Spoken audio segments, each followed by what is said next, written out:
BC సంక్షేమ సంఘం ఉత్తమ్ రెడ్డిబాబు అన్నగారి ఆధ్వర్యంలో చాలా మంచి సమాజానికి అవసరమయ్యే గొప్ప గౌరవ సమావేశం జరుగుతున్నందుకు ఇక్కడికి వచ్చేసిన ప్రతి ఒక్కరికి విలేకరులకు మా నమస్కారాలు.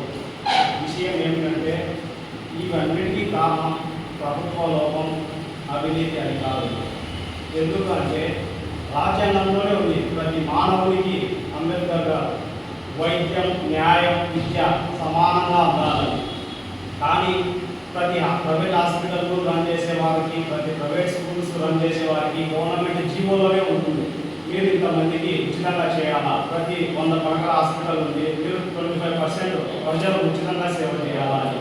కానీ అవన్నీ హైడ్ చేసి ప్రజలకు అమాయకులుగా చేసి వాళ్ళకు ప్రతి